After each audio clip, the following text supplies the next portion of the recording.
espionagem, subversão ou um script o qual já estamos dentro, vivendo dentro e que foi escrito já há muito tempo atrás. Você decide no final. Ou teoria da conspiração? Pode ser tudo uma teoria da conspiração, mas vamos por parte. Vamos investigar, por exemplo, o que quer dizer subversão. Mas não pode ser qualquer fonte. Vamos pegar uma fonte mais antiga que foge essa polarização que vivemos hoje. O jornal The Guardian nos aponta aqui 10 top dicionários atemporais, confiáveis, tradicionais.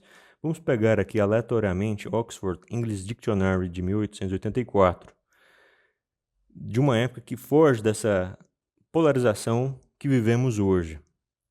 Subversion, o processo de tentar destruir a autoridade política, religiosa de um sistema por atacar secretamente ou indiretamente.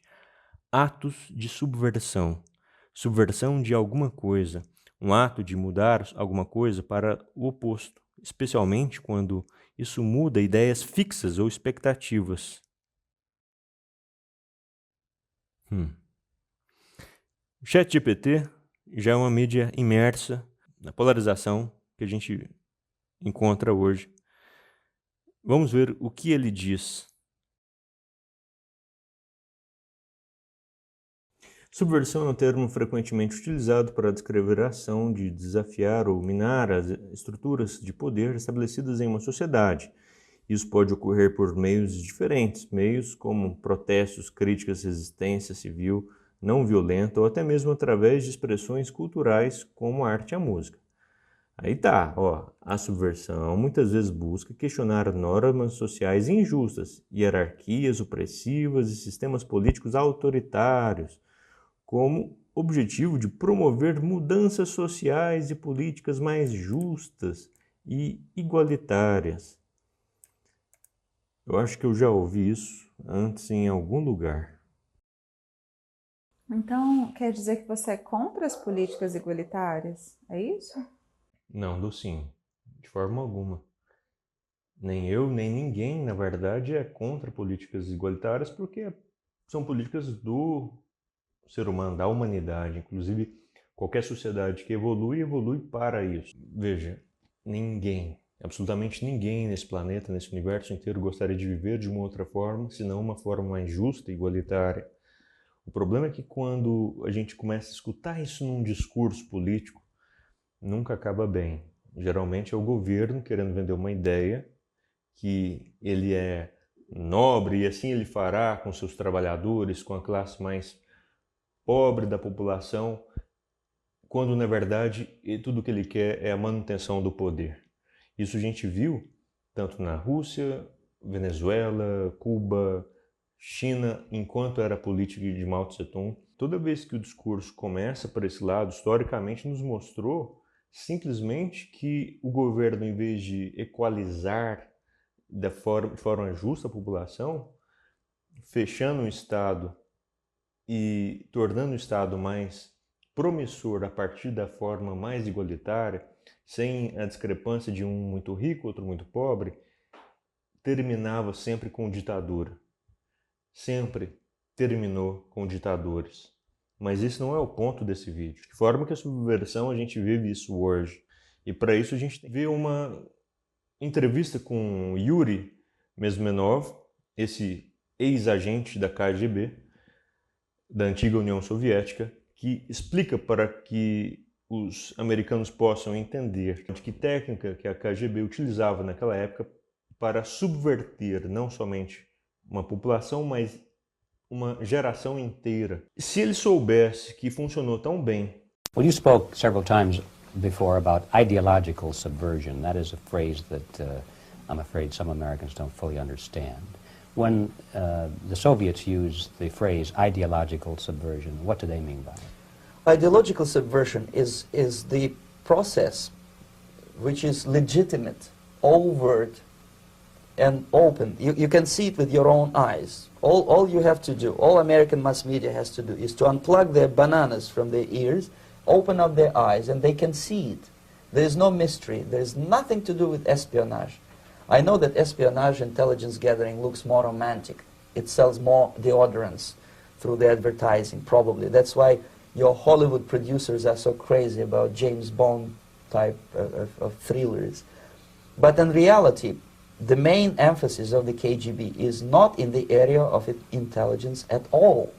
According to my opinion and opinion of many defectors of my caliber, only about 15% of time, money, and manpower is spent on espionage as such. The other 85% is a slow process which we call either ideological subversion or active measures, активные мероприятия in the language of the KGB, or psychological warfare.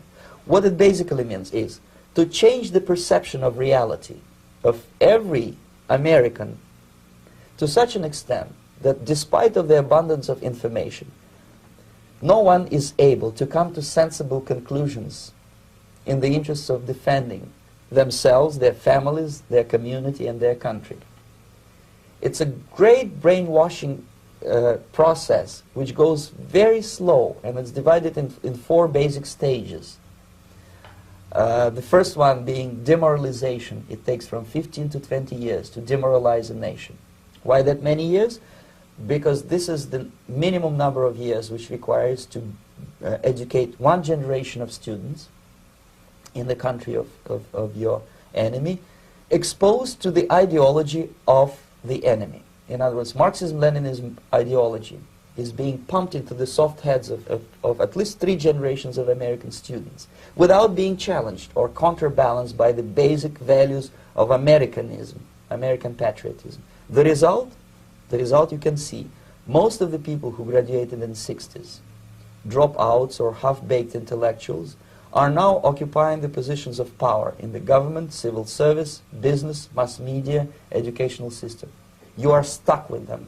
You cannot get rid of them. They are contaminated. They are programmed to think and react to certain stimuli in a certain pattern. You cannot change their mind, even if you expose them to authentic information, even if you prove that white is white and black is black, you still cannot change the basic perception and the logic of behavior. In other words, these people, the process of demoralization is complete and irreversible. To get rid society of these people, you need another 20 or 15 years to educate a new generation of patriotically minded and common sense people who would be acting in favor and in the interests of United States society.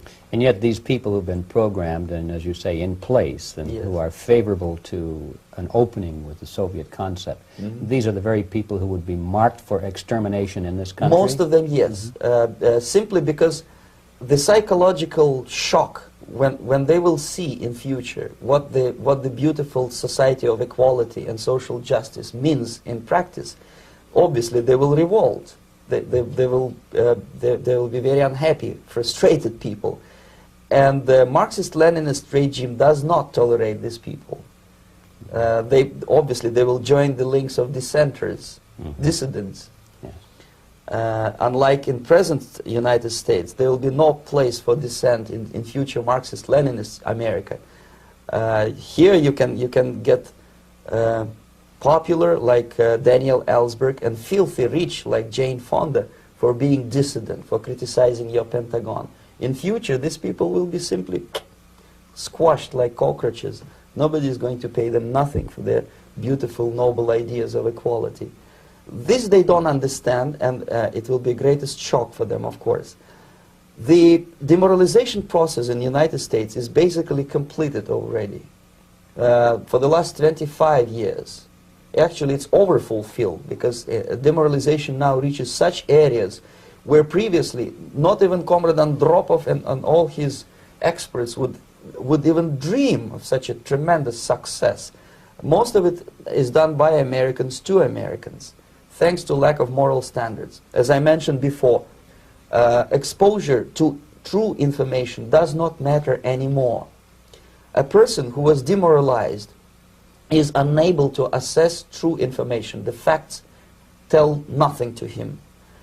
even if I shower him with information, with authentic proof, with documents, with pictures, even if I take him by force to the Soviet Union and show him concentration camp, he will refuse to believe it until he is going to receive a kick in his fat bottom. When a military boot crashes then he will understand, but not before that. That's the tragic of the situation of demoralization.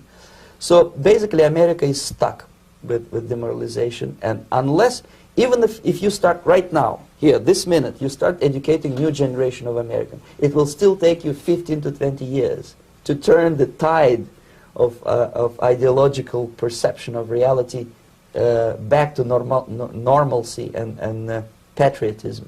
Essa é apenas a fase 1. Deixarei um link inteiro dessa entrevista abaixo na descrição. De acordo com a análise de Karl Marx, a sociedade capitalista é dividida em duas classes principais. A burguesia, que detém os meios de produção e controla o capital, e o proletariado, que vende a sua mão de obra para os proprietários dos meios de produção e onde estava o foco em questão de toda a subversão ideológica da época. Hoje em dia, as minorias de todo o tipo ganham protagonismo em movimentos LGBTQIA+, Black Lives Matter, o mundo ficou mais colorido, o que traz o termo woke, que implica estar atento às injustiças e desigualdades na sociedade, ou seja, em defesa dos direitos das minorias, o que é positivo. Esses efeitos são vistos não somente nos Estados Unidos ou Europa, mas em todos os países democráticos livres nos dias de hoje. Tudo isso é ótimo, se não houvesse um lado obscuro, oculto, que brilhantemente tira proveito dessa situação e, ao mesmo tempo, cultiva no mundo a subversão, só que dessa vez não para a dominação ideológica, política do Estado, mas sim econômica.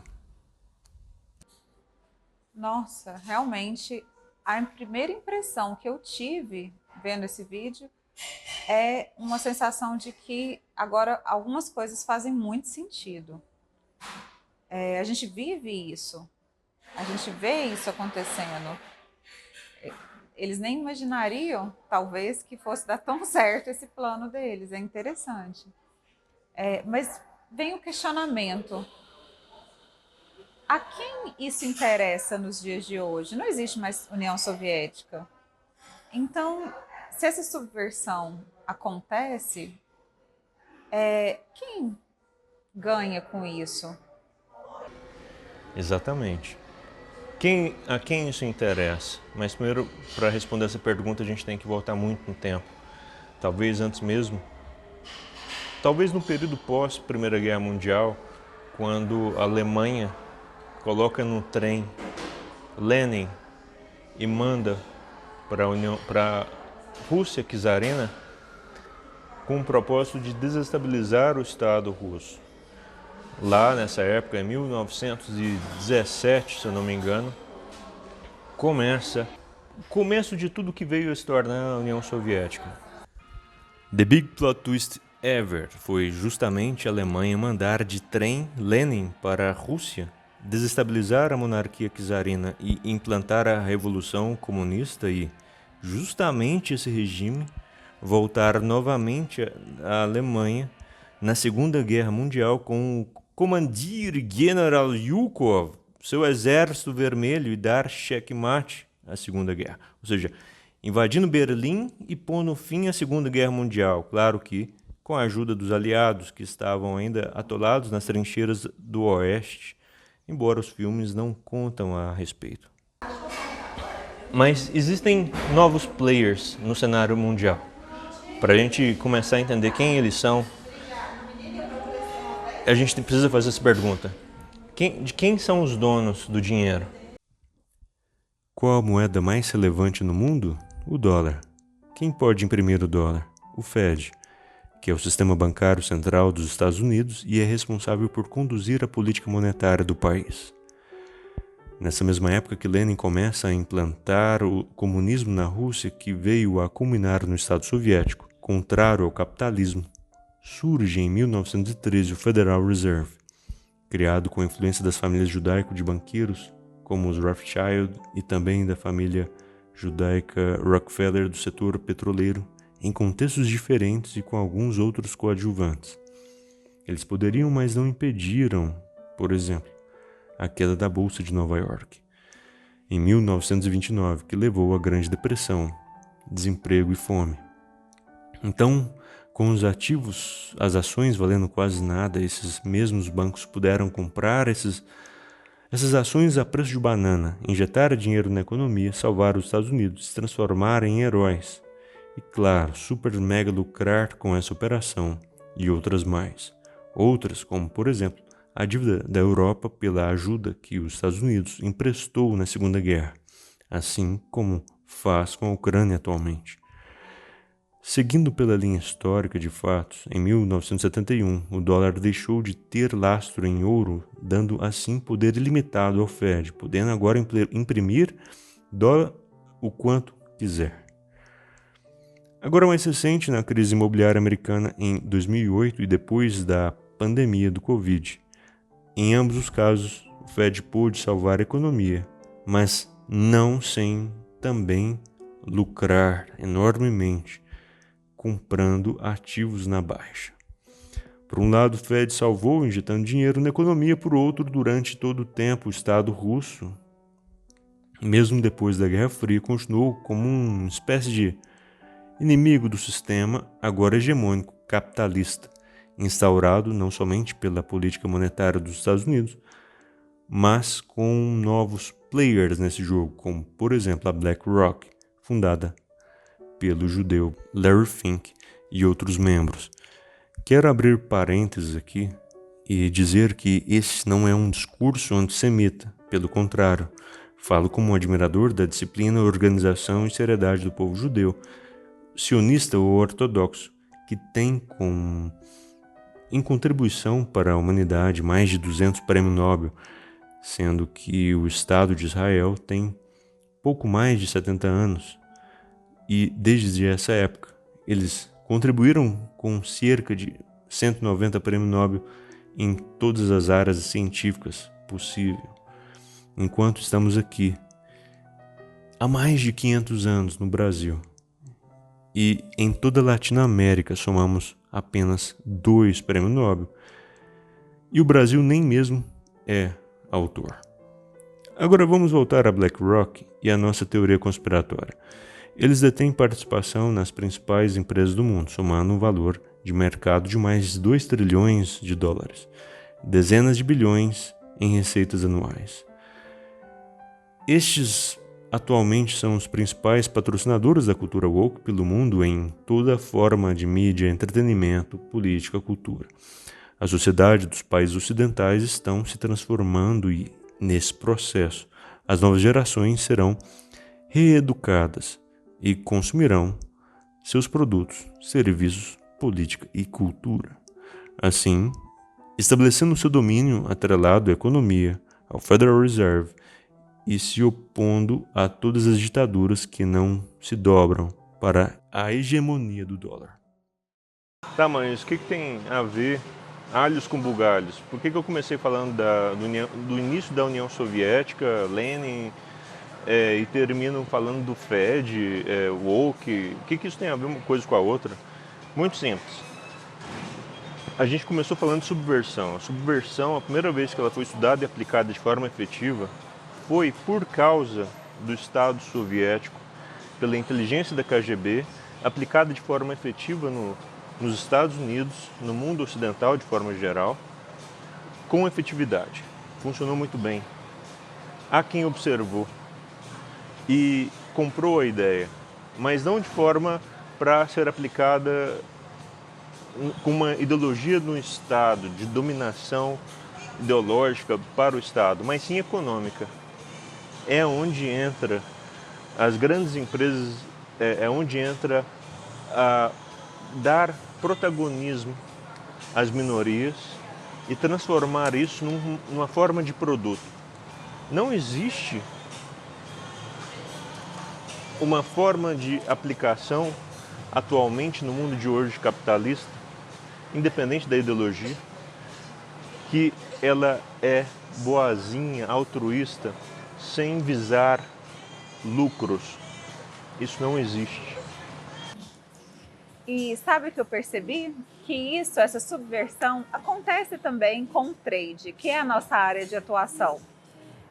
Dizem que o trade ele é reservado apenas para uma parcela bem pequena das pessoas, que apenas um número mínimo de pessoas vai ser bem sucedido e que o trade é arriscado demais e que pode levar as pessoas até a falência. Porém, não é bem assim. Acontece também uma subversão aí. O trade, assim como qualquer outra profissão, demanda disciplina, demanda perseverança, demanda constância, demanda estudo. E não é por ser o trade, mas é qualquer profissão, seja jurídica, seja na área médica, seja engenharia, arquitetura, apenas uma pequena porcentagem das pessoas vão ser bem-sucedidas em sua área porque apenas uma pequena porcentagem das pessoas são disciplinadas. E é assim que é. Login accepted.